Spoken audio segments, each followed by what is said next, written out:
What's up guys, it's Mint, and for my 27th video, I will be once again playing chess on my main account, RealMintYTB. And today, my main goal is to get to 2300 on Rapid, and we'll see how many games that it will take. Currently, I'm at 2240, and we'll just see how many games it takes, and if it's reasonable, we will be trying to get to 2300 today. So we start with the French defense, which is e6, which is, honestly, the only opening that I play as black. I really like it, and I think it's one of the openings that I just enjoy playing, and I know the most theory of. So as black, I always like to go for the e6, line. And honestly, if you guys can see here, black actually made a mistake. Instead of playing b4 right away, they should have played c3 and then b4, but they played b4 first, which allows for c takes d5, which is just a free pawn. C takes d4, which is just a free pawn. Since after taking, the pawn is guarded by two of my pieces, and they're only attacking it 2 times as well. So I'm gonna go ahead and go knight e7 because black usually in the French defense, white always has a pawn on e5, which means I can't develop my knight on the normal square f6.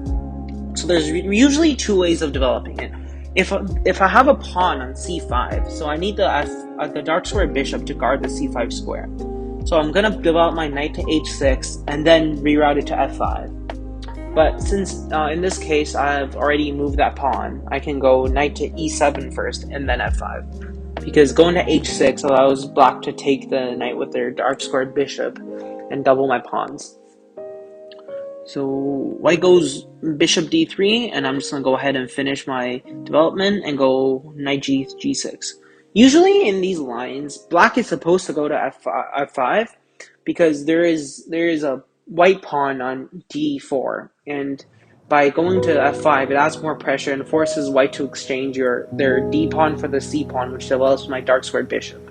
But since they don't have a pawn there anymore, there's really no point of me going to f5, so I'll put my knight on a better square, which is g6, which also attacks their e5 pawn, and if there is the opportunity, I can actually take that pawn in the future.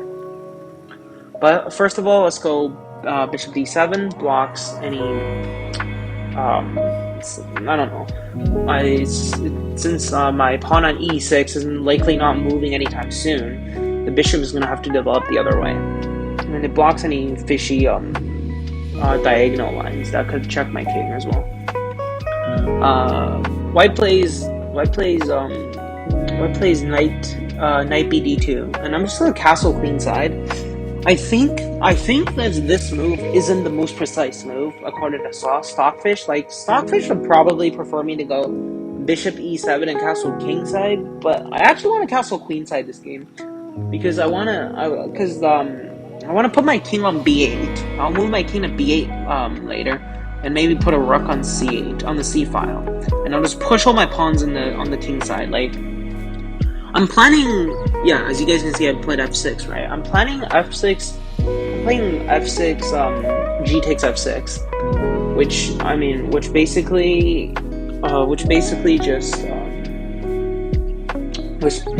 just opens up my king side.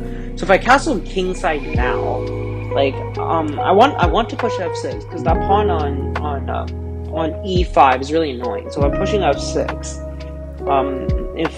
If I castle king side, then white just has e takes f6, and after g takes, my king is on an open file, which is unnecessary.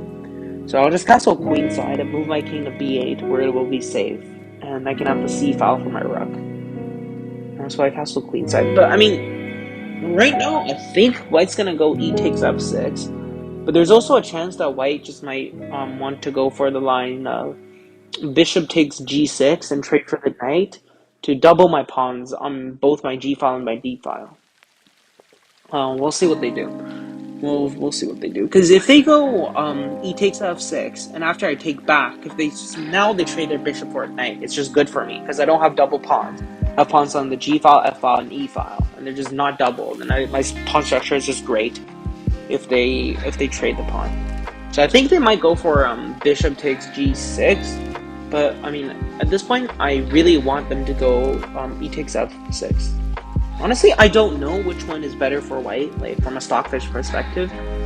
But I mean, if I was white, I would take the knight instead of the pawn. Because taking pawn, the pawn actually fixes black's structure, and taking the knight kind of damages it. But another thing about taking the knight, though, is that it opens up the H file for black.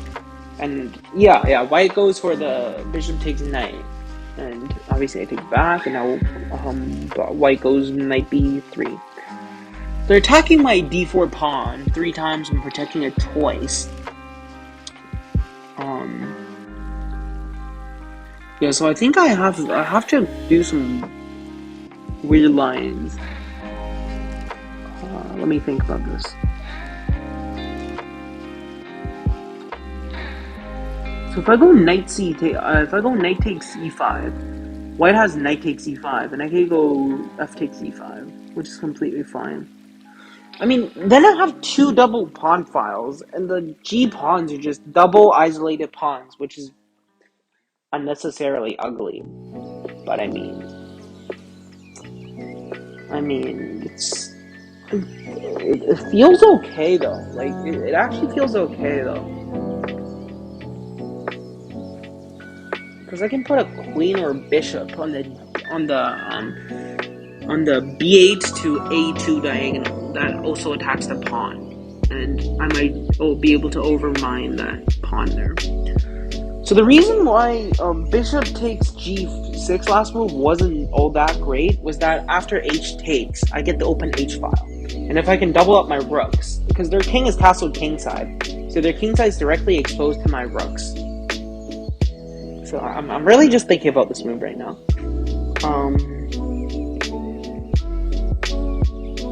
Takes. Yeah, I'm still gonna take. I'm gonna take. Knight takes e5. And then I'm going to predict knight takes e5, yes, and I'll go pawn takes. Very simple. Pawn takes. Yeah, just pawn takes e5 should be fine, I think. I mean, I kind of have to right now, so I'll just go pawn takes e5. And if white goes bishop takes, if white goes bishop takes, I'll just go bishop d6. And if white can't really go white can't really take my d4 pawn. If they took it with the knight, then that's just a free bishop. If they take it with the bishop, then I have I was just going back a couple of moves to see what happened. And if they go take with the bishop, then I just go bishop takes h2 check. And when their king goes over, I can do some sort of windmill with the king. Yeah, then it gets really ugly for white. So they can't allow that. They have to take by bishop, I think. To take by bishop.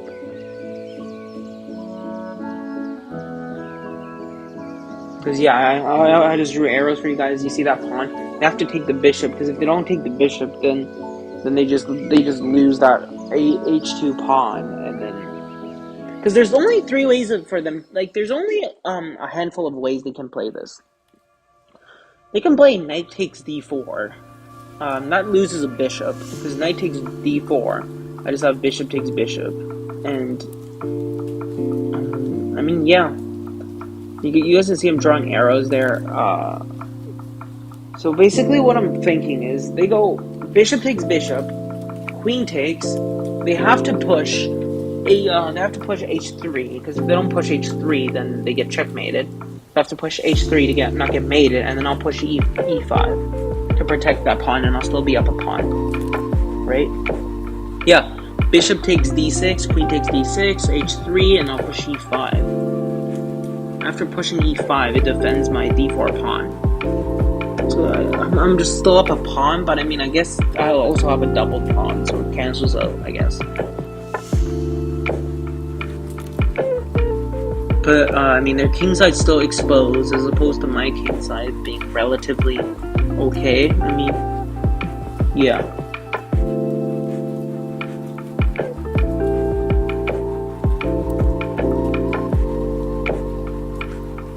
So, white's taking their time. I mean, they don't realistically have any moves. If they go knight takes pawn, they lose a bishop. If they go bishop takes pawn, I get bishop takes h2, and then they get windmilled. If they go queen takes pawn, I'll go queen takes pawn, queen takes queen. If knight takes queen, they lose a bishop. If bishop takes queen, they still lose a pawn and they get windmill. So, I mean, no matter how white plays, it's just ugly. So they can't really take the pawn, they gotta take the bishop. So bishop takes bishop is honestly the best choice for white right now. And I don't know why white is spending so much time on this move, like so much time on this move. I feel like bishop takes bishop is very obvious.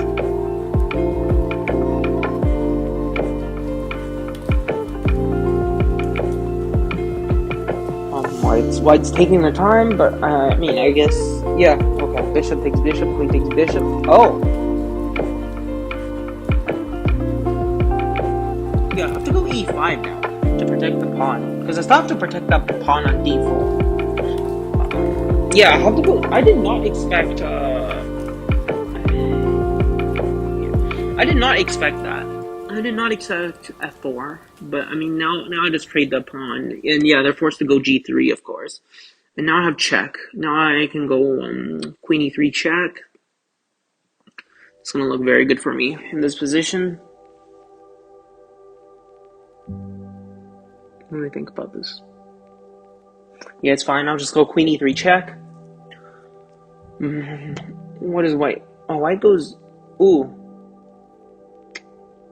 Interesting. Thought white was gonna block with a rook, but they go g2, king g2.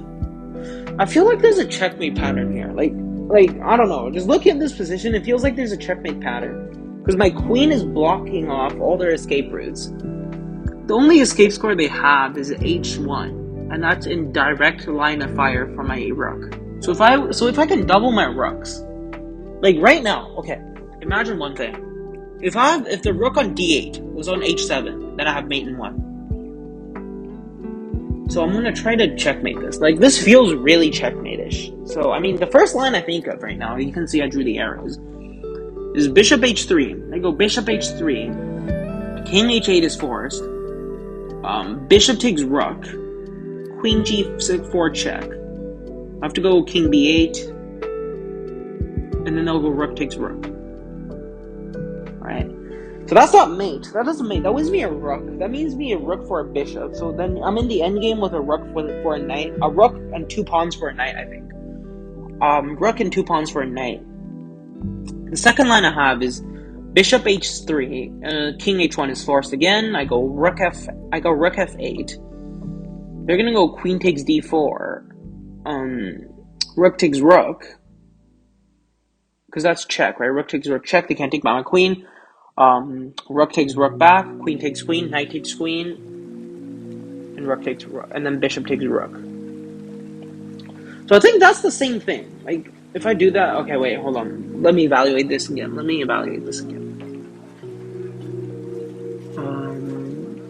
Sorry, I'm just taking a while. Hold on. Let's see. Yeah, that's also a bishop for rook. Okay, what if? Queen e4 check. So they can't go back to king h1, because king h1 will be blocked. So they'll likely go queen f3. After queen f3, I go bishop h3, forces their king back to h1. King has to go back to h1, right? And then the queen, then I'll go bishop takes rook. The queen's pinned, so he cannot move. So it's going to go queen takes queen, pawn takes queen, rook takes rook. Hold on, let's go over this line again. I really feel like there's a mate here. Queen e4, queen f3, check, king back, bishop takes rook, queen takes queen, pawn takes queen, rook takes bishop. It's not mate. I mean, this fixes my pawn structures. Like, straight up, my double pawns gets undoubled. I still have a rook for a knight, and I'm still up a pawn. So this is still very, very... No, I'm up 2 pawns. This is very good for me. But it's not mate. Let's try this. Rook takes h2. Okay, what if I sack a rook? Rook takes h2, king takes. I bring my other rook in. Other rook goes to h8.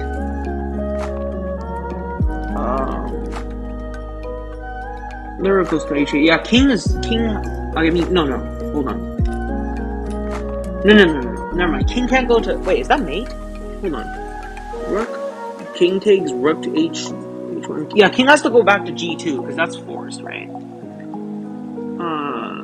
And then I'll go bishop h3. That's mate. That's mate!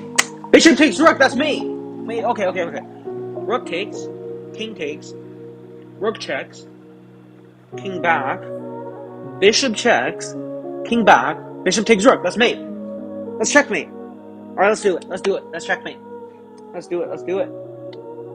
Rook there check, bishop there check, and that's mate. That's mate. Wait, what? That's not mate. Oh, they can block. Oh no, still mate. Okay, yeah, they can just have a delayed one by queen blocks. Whew.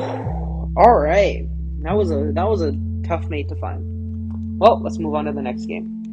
Let's move on. All right, so that last game was a bit tough, and I get the block pieces again. So I'm gonna play the French defense again, as I told you guys last game. E6 d5.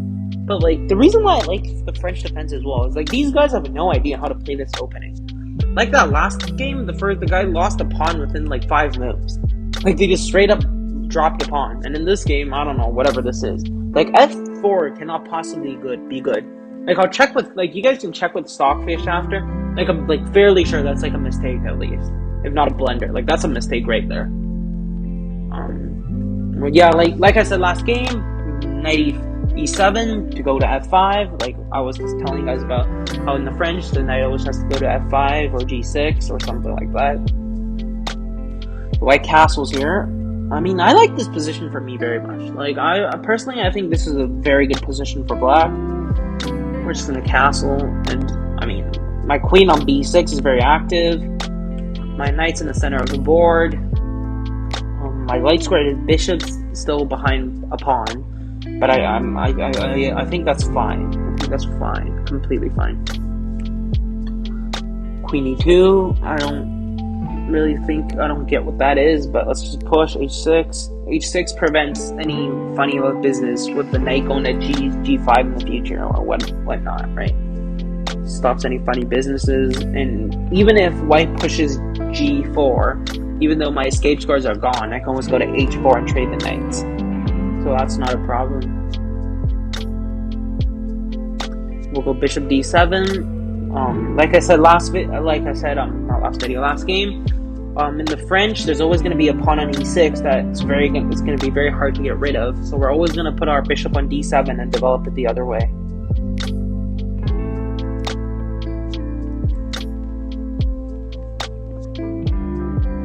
Okay, rook e1. Rook e1. Let's see here.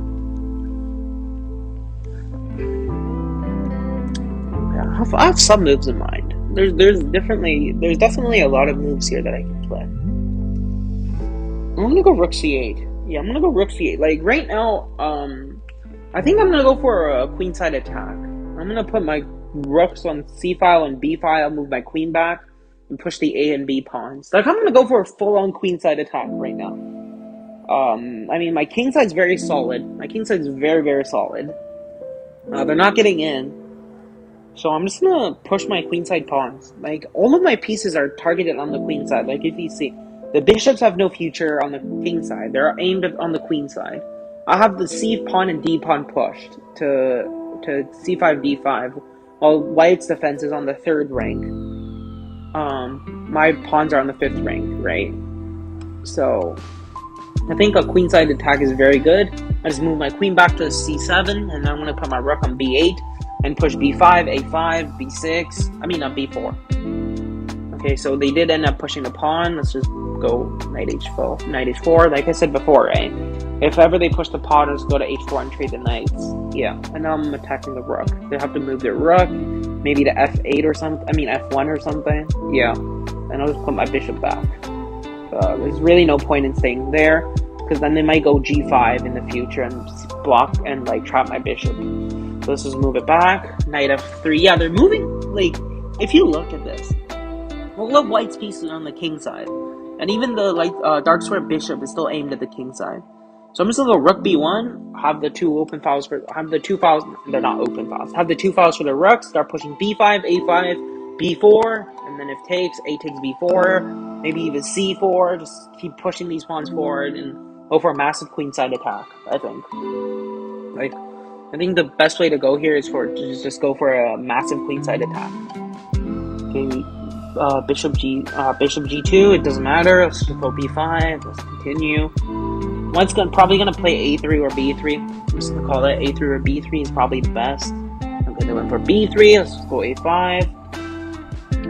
Very simple, let's go a5. Like, if you look, all of White's pawns are on the 3rd rank, and all of my pawns are on the 5th rank, which means I'm really advancing, and all White can do right now is be passive, since my queenside attack is underway. And since I'm attacking, they don't have time to counterplay and do counterattacks on my king side.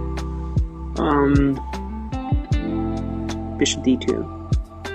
Yeah, like I said, b4, and then maybe c4 in the future. Okay. Yeah, so they went c4 to stop me from doing that. It's just pawn takes, and a5. Honestly, like, it doesn't matter. Like, I can play a5 right now, and White will not be able to take. Because if White takes, look at their pawn structure. A double pawn on the a file, isolated pawn on the c file. It's just completely ruined. Yeah, they're not even gonna take. They're not even gonna take that. They're just gonna go bishop c5, attack my c pawn, which is on the end of my pawn chain, which is the most vulnerable. So I'm gonna go rook a8, because after pawn takes, we'll have the rook seeing each other on the a file. Oh, I'm not gonna give White the open a file after takes. And even if White takes. Okay, maybe then you win that back. The other reason of rook a8 is if White takes my pawn, then I'll just go rook takes back, and White's completely ruined. Yep. Now we trade the pawns. We have the a file open. Let's just go rook a3, because that's protected by pawn. White cannot take my rook. White just cannot take my rook. If they take my rook, I go b takes a3, and look at my pawn. That's a passed pawn on the 3rd rank. Like, White's just doomed. They have to put their other rook on a1, and the rook's just gonna sit there for all of eternity. Like, that rook is just not gonna move. It's not gonna have a future. It's just gonna sit on a1 for all of eternity because of my a3 pawn. Like, yeah, White's just not gonna take my rook. They have to move their rook. They have to defend their b3 pawn, and now I'm just gonna double rooks. I think doubling rooks is just the best. Yeah, I'll just go see rook ca8. Doubling up the rooks. And if White ever moves one of the rooks, I can go rook a1 and just really infiltrate on the queen side. And I mean, at that point, White's just destroyed. Like, the moment I put a rook on a1, White loses the game. Like, that's just it. The moment I put a rook on a1, White loses the game. So White goes there. I'll just go rook a2. Continue the attack on the queen side. White has nothing. White has no threats whatsoever. The bishop's protected. If White goes bishop takes c6, that doesn't do anything. I'll just take back. Yeah. White really has no counterplay right now. They just have to defend my attack. Rook a2, and I'll put my next. I'm just gonna go rook a8 to rook a8 to a3. Not a2 to a3. Rook a8 to a3. Keep up the pressure, and just follow up on the attack, like, honestly. And this will just be very bad for White, because White, like, in this game, bishop f3, yeah, I'm gonna follow up my plan, rook a3. I mean, in this game, White goes first, so White should be technically, like, in theory, White should be more aggressive, Black should be more passive, White should be the one mostly doing the attack, and Black should be defending. It's like the meta of sorts. Like, it's normally what happens, because White goes first. They have an extra move to attack. But I mean, this game, I just completely turned the tables on White, and I mean, they have to be passive. Like, rook a3 is outplayed, and I mean, like, what does White have right now? They have to defend the pawn. They have to defend their queen side. Their bishops have no future. I feel like this is winning for me by a lot. Like, I don't know about Stockfish, but I feel like I should be up, like, at least negative 1.0, I think. Okay, so they're attacking my pawn a second time. And I'm just gonna move my knight. I have to move the knight, so both the bishop and the queen protects the pawn. So they can't take it. It's just which square I move it. D8, B8, or A7.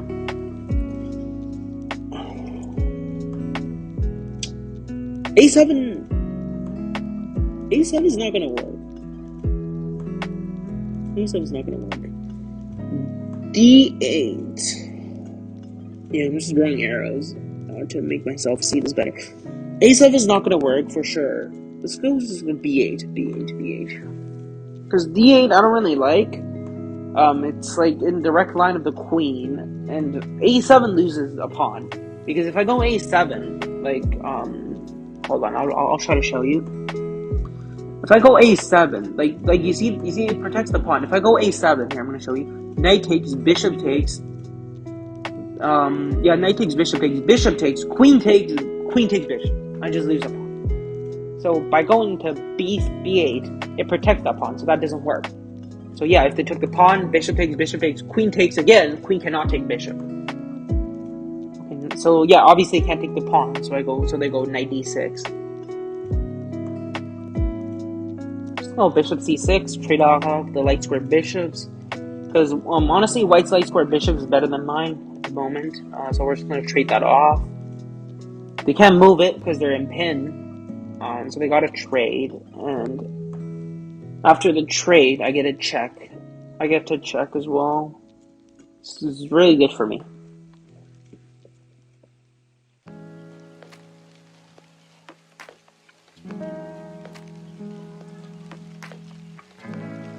I mean, yeah, like I was drawing arrows just now. I was thinking, what if after bishop takes? There's two ways I can take back: with the queen or with the knight.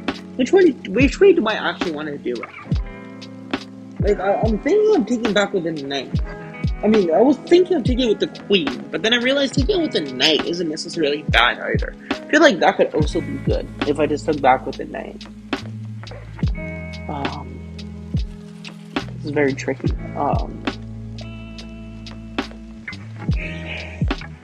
I'm considering this. Oh! That's peculiar. So they didn't take me. They went bishop g1.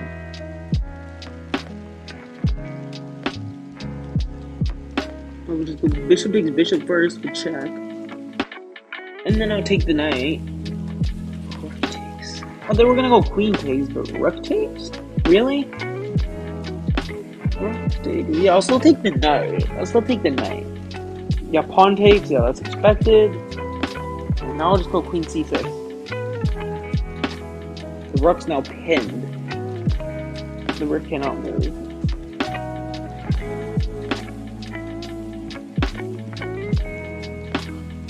And yeah. This is very good.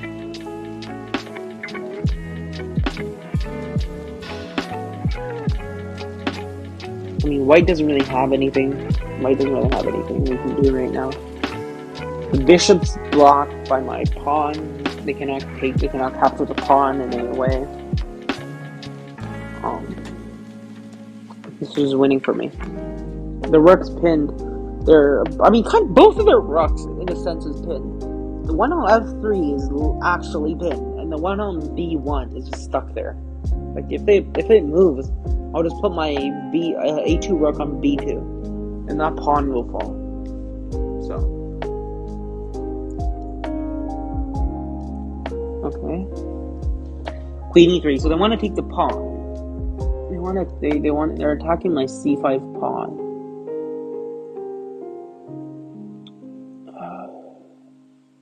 Should I trade though? Like, if I go queen takes d6, nah, I don't want to trade. Let's just go knight d7, protect the pawn, and then if they don't do anything, I'll take their d6 pawn. So their queen has to go back to d3, I think. Yeah, they have to go. Oh, that's bad. That's a blunder. I think that's a blunder. Rook d1 is a blunder, for sure. They can't leave the d. They can't leave the d file. The rook can't leave the d file. I go rook b2 and I win the game. Let me double check. Yeah, rook b2 wins the game.